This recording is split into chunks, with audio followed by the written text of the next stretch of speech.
The Match Ball.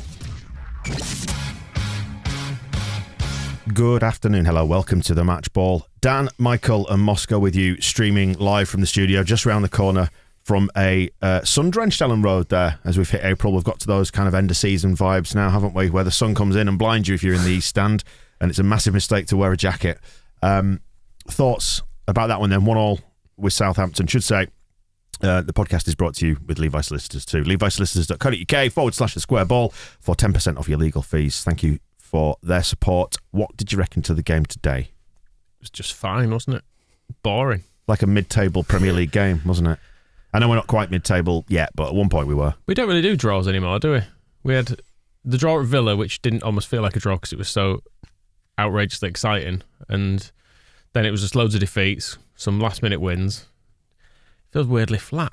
Yeah, the atmosphere was a little flatter today, I thought. Like even like when they played the Premier League anthem, which interrupted marching on together, and crowd seemed to get in late as well. It just didn't quite have that explosive start, did it? The atmosphere at the start. Team started well, but then I think once Southampton started coming back into it, there was a big chunk of that game where Southampton seemed to be much more dangerous than we were. And I think it just, even though we had the they equalised halfway through that, I think it just put everybody back on edge. And you would, maybe when it was getting to the last 10 minutes, you're waiting for that kind of explosive last 30 seconds goal to happen. But without that, there was really nothing to get too kind of worked up about. Yeah, I thought we did well to see out that first half. It felt like the goal was really coming at that point. And then the second half started and they were still on top for quite a bit of it. 3 minutes and then they scored. That was annoying, though, wasn't it? It was, yeah, because I was looking at Mellier's goal and his positioning there, and I thought that looks like a big gap on that side of his goal, and that's exactly where he put it. But He's dead good at him, though, isn't he? But yeah, the thing is as well, yeah, he put it right in the postage stamp in the top corner, and you know what can you do? You can only put one keeper in, can't you? Really? You could not give the free kick away. I mean, I don't even know. Was it a free kick? I mean, it was hard to tell because he was doing lots of quick-footed stuff. Was Luke Ayling kind of just tripped him? It wasn't crime of the century, but kind of once he was kind of dribbling around in that area, somebody was going to tap his heels and he was going to go down. Because, I mean, I wouldn't be surprised. You know, it's maybe a very cynical way of looking at it, but if you play for Southampton and you're on the edge of the penalty area and Walker Peters is in your team, it's a very good place to go down. And so he was kicked, and so probably the right thing to give a free kick. But it doesn't take much to make Anthony Taylor go for the whistle, does it? Well, he's a funny one. I was thinking that because he got really fussy midway through the sort of into the second half. He started giving free kicks for everything. And then towards the end, he made a big show of there were two big tackles, one after the other, one by us, then one by them, or vice versa. And he did a big thing of going, oh, get up, I'm not giving that one. It's like, you've been giving free kicks like that for the last half an hour. So what do you expect the players to do when that happens again and looking at you, oh, you're just going to give a free kick? Now what are you doing? And then I don't like Taylor. I think I've seen him do this before where he's kind of, he'll let things go and then he'll start clamping down on stuff and then he'll start letting it go again, and the players end up getting a bit tetchy and starting arguing and asking what is a free kick in this man's football match. Yeah, he did give some really soft, pathetic things, and then there were other things where he thought probably not necessarily for us either. There were a few bits I thought he let go. Yeah, generally. Well, we don't need to get caught too much on the ref because he didn't have any major sway on the game, did he? Apart from the penalties, he didn't give everybody. Yeah, I mean there was a definite ball to hand according to the socials are saying, the Llorente one, but because he had his hands down by his side. You mean you've got your little telly, Moscow? It was never a penalty in a million. Can I ring the little telly bell? You feel free. That was a bad execution. No, it kind of just, I'm sure it bounced off the Southampton player's hand as well, but everybody's just kind of a foot away from each other, batting the ball around. It would have been a terrible decision to give a penalty. I thought Southampton were a decent side on the break and they caused us trouble, as teams are prone to doing. But yeah, we were sort of duking it out with them as well because we looked dangerous on the break in that first half. And we could have gone I think either team could have gone in at half time in front in that one.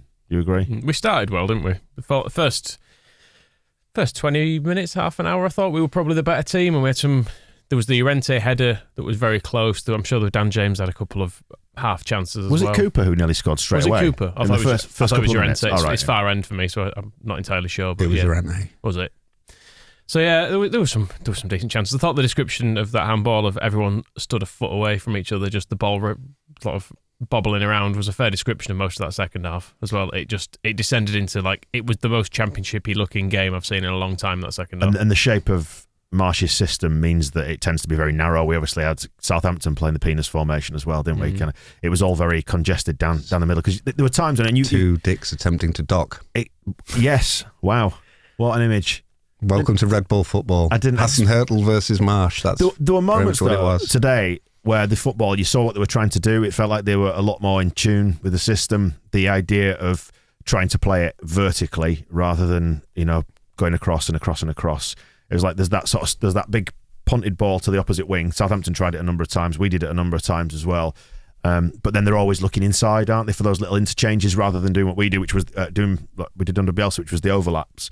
Quite a lot more turning inside and bringing everything through the middle. Less girth, if you like. Especially once Gelhardt came on, there seems to be this kind of real urgency about getting the ball to him as soon as possible. So it meant the ball was in the middle, about 30 yards from goal, and then because we don't really have any width anymore, there's nowhere really for him to go apart from maybe to turn and run forward and get into trouble. And then there were loads of times where little layoffs would have worked if Harrison, for example, had been on the touchline, but because he's standing 3 yards away from Rodrigo as he's trying to kind of lay it off, there's loads of Southampton players there as well, so we're not using the space. So it is what it is. Yeah, we're very narrow. And then it was kind of when we did have a player wide in that sort of last period, it tended to be Gelhardt kept drifting out. And you didn't want him out wide. You wanted him in the box, finishing the chances that Dan James got in the first half that he didn't score. Dan James. So, I mean, bless him. It's the scarecrow in The Wizard of Oz who doesn't have a brain, isn't it? Bless him. He gets into such good positions, does loads of hard work, and you think, never mind. Bless him. Not a striker, though. No. That's the thing. Still not a striker. No. He played really well, I thought. Yeah. It's just those, once he gets within about 12 yards of goal, he just doesn't really have any idea what to do. I wonder if it's I wonder if it's confidence as well, that it's now on his mind that he's not a striker, because when he first went there, which might have been Southampton away, he was having pot shots and he seemed a bit more definite about what he was doing, but uncertainty has really crept in, so that either a Southampton player will run back and tackle him, or his touch just won't be there and chance will go. I wonder if Dan James's brain can't keep up with his legs. They are very fast legs. Yeah. Let's be honest. It did remind me at points of Huckabee today, actually, for viewers of a certain age will remember that. But yeah, he used to run into really good positions, and he'd sometimes even get in positions where you think, just run through that gap and you're through. There was one today where he looked to be through on goal and he started checking back, and you think, you're the fastest person on the pitch. Just drive through it. Go straight through it. I don't know. I'd like to see him be an option on the wing, but we don't have strikers. And Gelhardt seems to be holding his back already as well. It was pretty much as soon as he came on, whether it was his back or his hamstring, he was kind of like holding his arse cheek, it seemed. So I don't know what that would be. It feels like they're all just waiting to be given a service in the summer, to try to draw the parallel with like a car that you think, need to just get it in, we can change the oil, we'll do all the stuff that needs doing. They all just need a bit of a rest. I mean, to be fair, after the Watford game, we've got a bit of time again, haven't we? Or is it after the Palace game? I can't remember which. We've got the Easter weekend off, haven't we? Chelsea game's moved, hasn't it? So maybe a chance just to refresh again. And Chelsea are shit now, which is good news too. Yeah.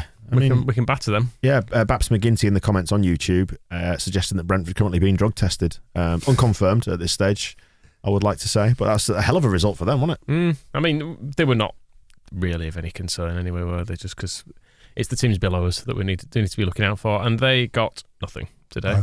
I would respect the randomness of that result from Brentford, but they scored, I think the second and third goals came within about 5 minutes of each other, and I can already picture Thomas Frank kind of flapping around the pitch and celebrating and fist bumping and probably, riding Pontus like a donkey. So I'm kind of that's going to ruin the enjoyment of that particular result. I'm quite happy to see Chelsea lose, even if it is Brentford doing it. Yeah. Rodrigo, I thought today, another good performance. He seems to be really finding his mojo now, maybe looking a little bit more like the £27 million footballer we bought. Yeah, I thought he was good today. I think having two proper midfielders behind him helps as well. I thought Click and Forshaw both did all right today. I thought they were both pretty decent. Click was maybe a touch unlucky to be taken off, but I can see why you want Phillips on, because he is our best midfielder. And I think that was a point at which, when Phillips came on, the game did change, in the sense that you got, I don't know whether it was us having more grip in midfield, or whether Southampton at that point had settled for a point, but it did just seem to tighten that midfield up. Yeah, Southampton were doing a lot in there. Walker-Peters in the first half looked like he knew all our plans and was good enough to stop them. Because, I mean, well, technically he does. Yeah, because, the Hassan Hurtel and Marsh are very much from the same playbook, so he kept cutting out those balls to Rodrigo and reading what Click or Forshaw were going to do. And we managed to kind of ride that out and dominate the first half hour or so. But then, once we'd scored, we got a lot worse, and then once they equalised, we weren't getting any better. So changing it in midfield probably helped. But then, Rodrigo, it was working whenever he was getting the balls from our midfielders, and when he wasn't, it wasn't. But that little ball into the centre circle for him to then turn and be a playmaker, doing all the stuff that kind of we decided he would never ever be able to do. Everyone was like, just play him at 9. He will never be a 10. He's not the Pablo Hernandez replacement we wanted. And now, last few games where he's starting to dictate things a bit, you think, oh, actually, well, maybe he should be our number 10 after all. It might just be that he's not cut out for tear-arsing around the pitch for 90 minutes, and that's just one of the facts that we have to accept. And in this system that allows them to sort of slow it down and break the game up a little bit more when they need to, pick and choose your moments to expend your energy. It's not like Bielsa ball. It's a little bit more considered rather than completely flat out all the time. Maybe it just suits him. Yeah, I think you can probably look back at the number of kind of defenders who would sprint away from Rodrigo with the ball at their feet and remember, he wasn't really into it. But when he's got a little bit more energy, that little half-turn thing that he does, he's really, really good at just finding a yard of space when he's got people around him, which is what you want to see, I guess. So, maybe it just works for him. I thought he was good. What else have we got then? Cooper came back. Really good. Good, solid performance. Excellent, I thought. Yeah.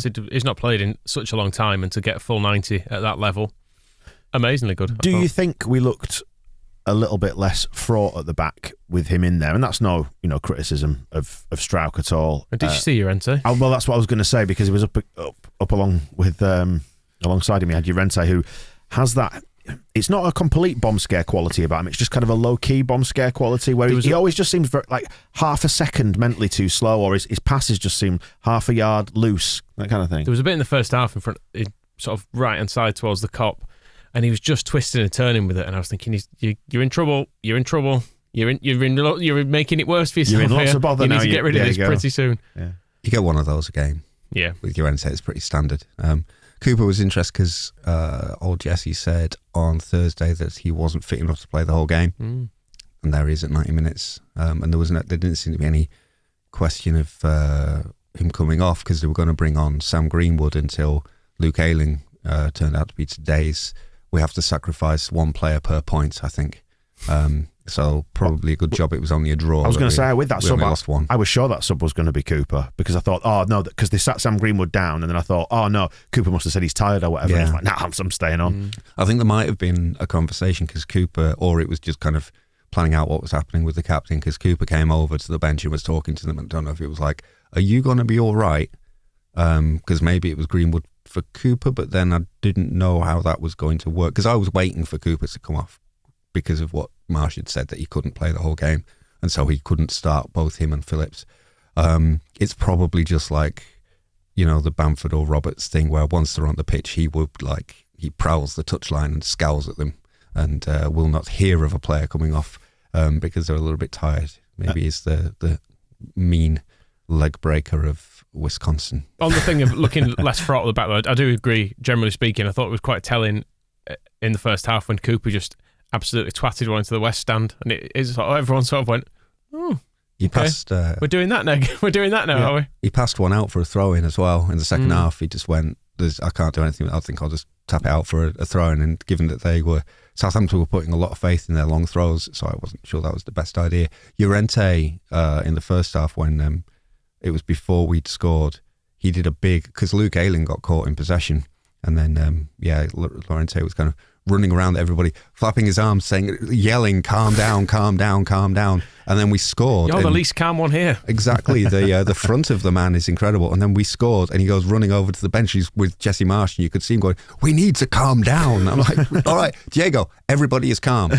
You need to calm down." You're the one who's making us not calm. Yeah. It has been pointed out by Glenn in the comments saying that Llorente was great today without the ball, which would please Paul Heckingbottom and probably Jesse Marsh, because he's now bringing that one out quite a lot. He doesn't call it. He doesn't call it without the ball, does he? Against the ball. He tries to go with against the ball, but occasionally or without the ball will slip through. It's safe to say that must be one of the chapters in the FIFA badge coaching manual thing that's doing the rounds at the minute that Heckie's done, as well as Marsh. Marsh saying, "I'd say it was an intensive game and one which we should have won. We knew it would be like this. We knew it would be tight." Says the Ward-Prowse free kick is what I call a penalty. Which ain't far off, is it? Sometimes he's that good with them. I don't think there was a single person at Ellen Road who didn't think that was going in, weirdly. Yeah. Admittedly, it's due to the pessimism of it, but I mean, he is so good at them, and you can say that if Meslier was stood more in the middle of his goal, then he can get to that a bit easier, but then he's so good at them, he occasionally just absolutely twats him into the other corner as well, which is, he can hit him in such a variety of ways. He can get him, he can sort of loft him over the wall, he can hit the kind of knuckle ball sometimes. He's just ridiculously good. He's like special teams, isn't he? Which Jesse Marsh would be fully familiar with. No, just because he's American. Let's get out the lazy tropes, Moscow. There is a point being made by the Reverend Mark Green here in the comments saying, "You all sound really subdued today. Does that reflect the fact that you're not worried?" I've got a cold. Yeah, I mean, I've got a cold for a week. Not subdued. Terrible. It was just like this is what a draw feels like a fairly run of the mill point. I think I was looking back. The last normal draw we had was 0-0. Just put a year on it. 0-0 Brighton, which was November. Because since then we've had 2-2 Brentford, which was a last minute equaliser, and then the Villa thing, which was really end to end, and we were up and we were down, and it looked lost, and then it was potentially up for grabs. So we've not had a game like this in ages. Yeah, and if you remember last year, we just didn't draw. Yeah, no. So win or lose, wasn't it? It's quite a rare thing. We built that into the start of this season. We were grinding some points out, and obviously in the Championship it was winning every week. So yeah, it's quite rare. It's quite we just drew. I was feeling that if I felt like we needed a second goal, particularly I was hoping that we would score again in the first half, and then Calvin could just sit down the whole match, and we wouldn't have to worry about risking him. And I was quite looking forward to just kind of cruising through to full time with a nice, comfortable 2-0 lead, because I think the annoying thing about today, when you look at Southampton, is I don't think they were particularly arsed. They seem to have this thing of they get to this point of the season, because they're generally mid-table and they're not going to get into Europe and they're not going to get relegated, they just switch off a bit. And they looked like a bit of a switched off team when we were on top. Like, the fact that we went ahead didn't seem to be very upsetting to any of them. It's been pointed out, by the way, that the Brighton draw was hideous. Do you remember we were under the cosh for ages, wasn't it? And it was like Firpo was he was the total bomb scare that game. And we stole the draw, as Babs McGinty said. Actually, just following that question up, the Reverend Mark Green is saying, even the Clio driving Michael, as in, well, you're the litmus test for this, Michael, about how good or bad we feel. How do you feel now watching that and with that result in the bank and the table as it is? Fine. Probably fine. Probably fine. A draw was a fair result today, I thought. Looking at just some of the stats, the XG were pretty much neck and neck on it, 1.65, 1.75, and it felt like that.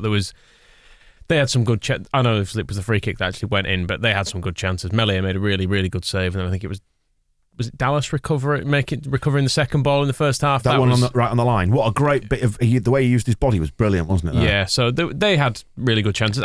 The save was incredible. Yeah, it really was. Don't underrate it. It was absolutely amazing, and there's probably a bit of blame for Meslier because it was his distribution that gave the ball away at the start of the second half that they got the equaliser from. That's where they came running, then he kept doing it again, and people were kind of getting on his back, and it's kind of like, well, all true, but that save was just unbelievable. We also just failed to tackle Walker Peters all day, weirdly. He just seemed, there were so many times he seemed to just pick up the ball and like 4 or 5 players would try and tackle him and he'd just emerge with it. So, but yeah, I thought Meslier was pretty good. But, I can provoke you. Do you want me to provoke you? Okay. So our goal, Hassan Hurtel was doing his note. He wasn't happy because he thinks Cooper did a foul on halfway to start the account, and it was the foul that he completed, or rather the excellent tackle that he completed with his head. You remember he was lying on the floor and headed the ball away, so that actually started the move. I thought it was fine. Yeah, I think it was fine. Well, exactly. Well, and now we've got this Ralph Hurtle, Ralphie Rabbit Hutch, by the way. Running around saying that's the worst thing that's ever happened in football. That's not a direct quote. I thought Cooper got in front of him, and then there was a bit of a tussle. But I thought, if anything, it was maybe a foul on Cooper. Okay, I think Cooper stepped out and I think he almost got caught the wrong side, but recovered quite well. There was some tussling going on, I think, because there was a moment when I kind of drew breath and thought, don't do it, Liam. But then he managed to somehow get his body the right side again. Brave header. Yeah, I think put his body in there, and then he did that header on the floor like Gary Kelly height. I think part of the flatness as well is because it was a weird goal that no one seems to really celebrate. Yeah, I didn't know it had gone in. I was like, I've still not seen a replay of it, so I'm still not entirely sure how it did go in. He sort of just came charging in, so Rafinha does brilliantly to keep the ball in. It's that close. Does he mean to shoot? Rafinha? No, Jackie. It looked like he bounced off his leg almost. Yeah, just trickled in. Yeah, because I think it's palmed away by the keeper, isn't it? If I'm remembering correctly. And then, Jackie's just kind of running in and just kind of flings a foot through it, and it sort of deflects off the thigh of a Southampton player on the way. Not like a direction changer, but it's just really scruffy. The whole game was very scruffy, wasn't it? Let's be honest. It was. There were very few passages of play where you would struggle, where you would say it was like a beautiful sweeping move, and we kind of anyone carved anyone open. It was all sort of. It was kind of fast, and it was central. Is how I would describe it. There wasn't much shape to it, was Championshipy. Well, welcome. It's Red Bully as well. Like this is what it is. It's all about disrupt the other team, press high, get them to make a mistake, tackle their defenders, win the ball and score as soon as you've won the ball. So it's not about kind of constructing a sweeping move that goes, 24 passes, player to player, wing to wing. All that stuff isn't part of the playbook. And the sort of at the end, Ralph and Jesse were having a big old arms around each other, laughing and smiling and joking, and so it's all, let's all go and have a few cans of bull juice after the game and have a nice time. Ralph as well, I was trying to provoke you into being angry. He says it was the expected game of ping pong, and he's got that wrong. It's not ping pong, it's basketball. Right. And then he says, we have to accept the point. We'll take it in this intense atmosphere. So he's wrong about the atmosphere. It's intense by Southampton stuff. It's a step forward. We adapted at half-time. We had the bigger chances. We should have won this game. Now, shut up. Nine. A draw was fine. But he doesn't think a draw's fine. A draw was fine, Ralph. He will... Ralph, you're wrong. He'll pour Red Bull all over your pissy little draw. There were moments when I kind of had to adjust to the Red Bulliness of it. Like there were points where the ball would be up in the air and then our players wouldn't challenge for it, and they left it because they were going for the second ball. Because there are moments where, and we discussed this before, haven't we, Moscow, like part of the game plan is occasionally to concede possession and then win it back. And I was like, that's what they're doing. I see it now, because your instinct is like, go on, get into them, get up. But they just actually sometimes just stood off and waited for the second ball and then pressed at the right moment. I thought, I see what you're doing. So I thought the pressing actually was quite good today. Yeah, they didn't. It did happen sometimes, but it felt like there weren't as many occasions where they switched play and had an absolute ton of space, which has been a bit of a defining feature of Marsh's era so far, is that just occasionally it seems to go massively wrong and it'll go to a fullback who's in about 40 yards of space on the other side. So, in fact, he's picked it out as Marsh, saying that he thought it was our best counter-pressing.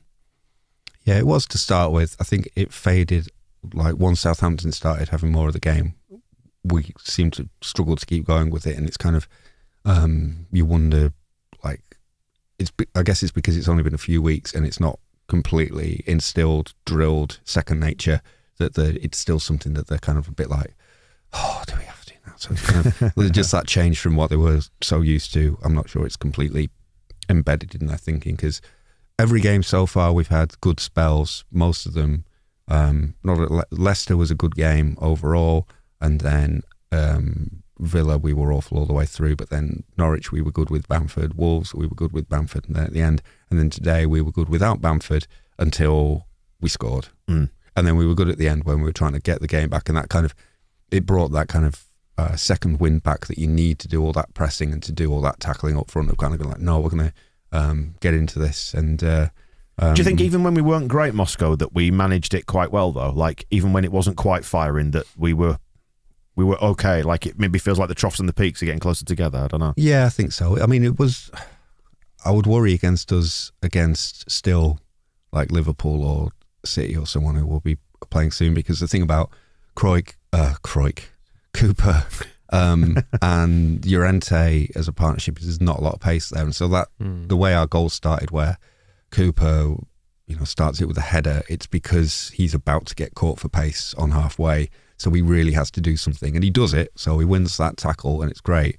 But if he's losing the ball to Mo Salah on halfway, I don't know if he's going to be able to like floor header his way out of trouble in that situation. But there was, Southampton, they didn't really, they were difficult from set pieces, and we gave them, it was more us sort of being used to our defence collapsing that made it so worrying when they were attacking so much. So it all got kind of frantic, and you're thinking, oh God, they're definitely going to score here. But there was only really that one big Meslier save.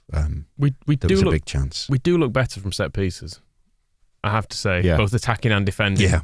We definitely have improved in that, which is kind of boring. Yeah, but it's all the stuff that that needed to happen to make everybody settle down. But a goal it? from a corner does count. So if we could not concede one of them every single game, it's kind of nice. I think watching the changing patterns of play and stuff are quite interesting, because there was a bit where Meslier, I think he caught a cross or something, and everyone was looking for him to throw it out quickly, because that's what we've been used to for 3 years, is that you get it and you Get counter. out to the fullback, And actually, he just went, no, well, let's just find a shape and we'll do something slow here, or I'll just put it long in 15 seconds time.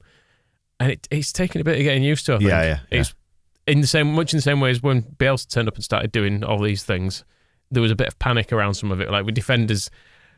Get rid of it. Yeah, well, basically that, because it took a while to get around the idea that a centre back is allowed to run forward with the ball or turn back on himself and go back to the goalkeeper, who then passes it back to him, and all that sort of stuff that we stop fucking around with it back. The stuff that we had to unlearn. Berardi passing 30 yards square across the penalty area to Liam Cooper, and everybody going, what is he doing?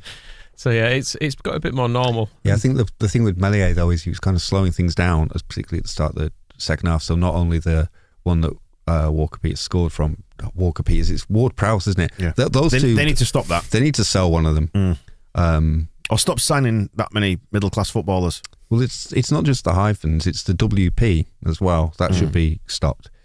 But he did it again 2 minutes later. Like slowed everything down and was like, "No, I will do these. I will do these things. I will think about it some more." And then just booted it straight to them, and then we had them attacking us. So I think maybe on Jesse Marsh's kind of to-do list, he likes to have a to-do list for each match.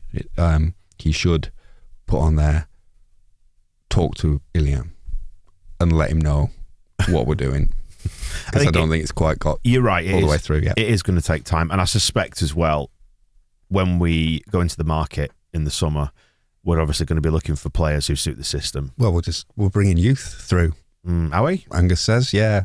I've not got the programme here, but it says it's I'm trying to keep a list now. Bielsa famously never relied on youth at all, did he? When we needed players, so I can really see what Angus is making a point about. I'm checking off the list now. So Jesse Marsh has got to keep us up. He's got to change us from man marking to zonal marking. He's got to improve set pieces. He's got to bring all the injured players back, and also bring the youth players through and avoid relegation. So if you can just sort all that out. I was thinking about it actually, because I've not looked yet, but I think our average age today was probably actually quite old, because there wasn't the kids weren't. Joffrey came define on, old. But, well, for relative, just normal Premier League stuff. Joffrey got his half hour with. Apparently, he has he's COVID positive, but they think it's a false positive, so they just let him play because he can do that now. Fine. And he's missed some training. Stroik also had COVID and a little hamstring strain. Just a little one. Just a little one. They were supposed to bring off Cooper, but there was a mix-up with the staff because of Luke's injury. I noticed this. He was going mad at his... Marsh was looking around, going like, I couldn't work out what his problem was with the substitution. We took the wrong player off. Are they not aware that they've got shirt numbers that help you distinguish one player from the other? It does worry me, this stuff, sometimes, because, sub the right player. That just feels like if you are a Premier League football manager, you should know which player is coming off the pitch and which one isn't. And it shouldn't be that Luke Ayling is walking past you and then you're turning around to your bench and going, what's he doing here? He got a booking today as well, didn't he, Marsh? I think he did. Cooper fully forearmed the back of whoever it was, his head, and he seemed into that. He was like, that shouldn't be a foul. Yeah. Good. So fair enough. It was right at the end, wasn't it? That was in injury time, I think. Right, Yeah. right. 8 points clear. We've played one more game than Watford, so is it a case pretty much now of make sure we don't lose there next week, and then because everything beat them? You know, I mean, no, We could beat them. We should. I think we should go there and win. I'm just saying that as long as we avoid defeat there, they don't gain ground on us. That's the very important thing. Winning would be better than a draw. I mean, Burnley are the other unknown now because they've still got 3 games on us. So we know them all too well. So technically speaking, they could still rein us in at this stage, but it's going to take an incredible run of form, isn't it? Yeah. Yeah, I mean, Watford against Liverpool have just done absolutely standard. 22 minutes, Diego Jota scores against them, and then they concede again. The thing is, they weren't abysmal. Did you watch it at all?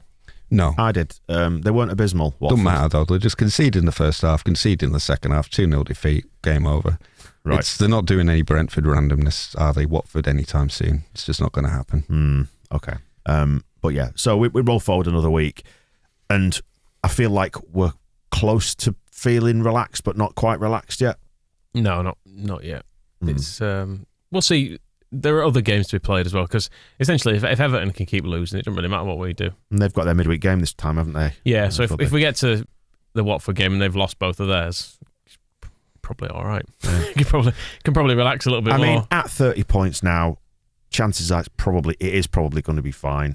Probably. Well, yeah, I mean, Newcastle have 31 and nobody's worried about them anymore. They do have 2 games in hand on us, but yeah, I mean, are Brighton never going to win it? Well, we know that they've drawn 0-0 again today. They're really shy of these last 2 wins to take them up to 8 for the season. So it's 9 for the season, Moscow. 9 for the season, sorry. I looked at the Maths live. is ruining me. On the live league table, we were 14th. we were 2 points behind them at half time. And I thought, God, it's only a month ago that Brighton were having a great season. We were going down and we were 2 points away from them. And chances didn't are quite happen. it's all somewhere in the middle, isn't it? That's the truth. And I did see a headline this morning. I think it was The Athletic. It was like rounding up latest things at Brighton. And it was like, is pressure mounting on Graham Potter? Could he be for the sack? It's like, how are you going to fucking sack Graham Potter? They wanted him to be England manager 2 weeks ago. And 13th in the Premier League is fine for a club like Brighton. And I don't mean that in a disrespectful way at all. Well, it's given where they have been. Should be fine for anybody in the Premier League who is not a frantic top 4, wanking themselves into a frenzy because they can't win every match. But at no stage this season have Brighton been in any danger. And unfortunately, that's the Premier League for you, isn't it? Well, maybe they will be. Let's wrap it up there then. Thank you for joining us on the live stream for our TSB Plus members. Buy this. It's available as video and audio is this one. Buy our fanzine. Yes, do that. And Moscow, were you holding that up there? Just hold it up for the camera, the Bielsa cover. There's the cover. You can buy a print of that as well. And then there's all this stuff inside. Darley Byrne drew that. Reece Lowry did the cover. And there's articles and stuff in there. There's articles and stuff in Joe there. Gamble's done some of his finest work. Chris McMenemy wrote one kind of like really taking the piss out of all the American stuff. There's Jesse Marsh in some monster trucks. You're not getting that in any other publication. So that's what you should buy for the low price of £2.50. Yeah. Even better deal if you subscribe. Which find it on the website, I was going to say, and it'll also be on sale at the next home game, which is Manchester City. That picture of Robbie Keane. Very good. Good picture of him cartwheeling. Stop talking now, thank you. We're going to wrap this one up. Thank you for watching. Thank you for listening. We will see you in a bit. The Match Ball.